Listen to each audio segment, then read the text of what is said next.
private. You gotta I tell just her. keep it. I wouldn't say it to her just because I don't know if she is or isn't recording. Well, I don't record you, Missy. No. I've only recorded when you told me to, you and Chelsea, that one day.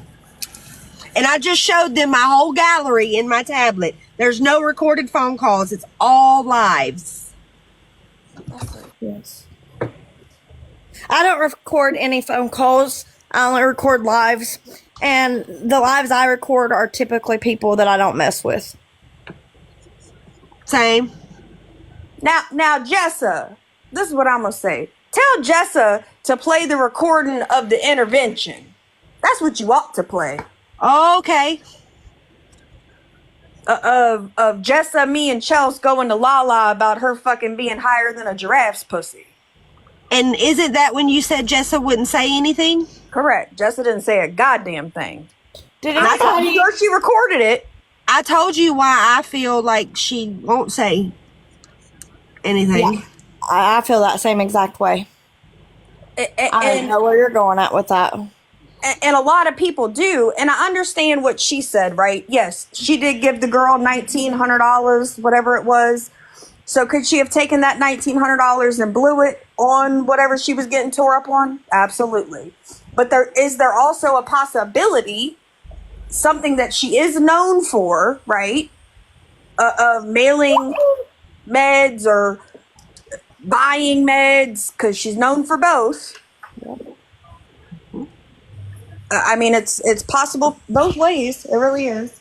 And in one of the recordings that RT played, Jessa sounded. Now, I have a question, and Lala, if you're watching, you can answer this your damn self somewhere else, but I don't care.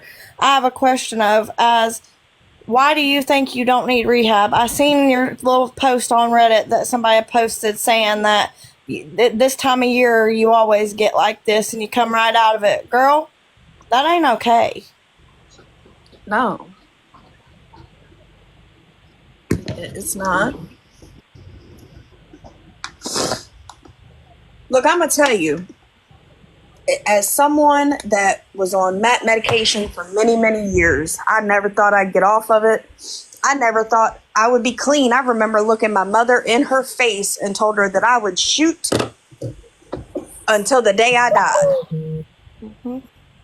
And look at you now. At that point, I was completely okay with it. When I finally got on MAT, when I first started it, I said, I'll be on this for the rest of my life. And I'm okay with it. Mm-hmm. But then you get to a point. You get tired of taking your MAT medicine. Yeah. Yeah. You get to that point. And, but you gotta, I don't know. But with Lala, for me, and with Lala, and yes, I'm saying your name, and I don't put your stuff out there. Stop falling asleep on lives.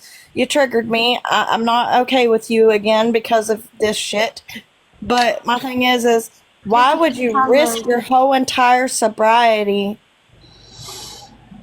and be okay with it and try to justify it that it's a hard time every year for you like this? You're telling everybody it's more or less okay what you're doing, and it's not. I think that girl thinks as long as she's not putting needle in her arm, that she's clean, and she's wrong. Very wrong. I be catching on to what her and Chris, especially Chris, he says it a lot. He's clean from his DOC. I think they think because they're not doing their DOC, they think they're clean. That's not it. So if you take your MAT meds the way they're prescribed, then that's still considered clean. When you take your MAT meds up your nose or any place else, that's when you're abusing it. Secondly, on top of other medications that are definitely scheduled substances, that's still an addiction. And I'll say in the beginning, for me, I absolutely abused my MAT meds. I've never been on them. I did. I've put them up my nose. Hell, I put them in my arm. You was doing whatever it took at that point, though. It was the very beginning for you. I'm not making an excuse for you, but that was your very beginning and your vulnerability to becoming sober, Missy. Right. Still I'll be honest. I was still chasing. Right. The high is what I was doing. Right. And then at some point you figure out that it doesn't do that. And then you just take it like you're supposed to. You get your shit together and you move on. Right.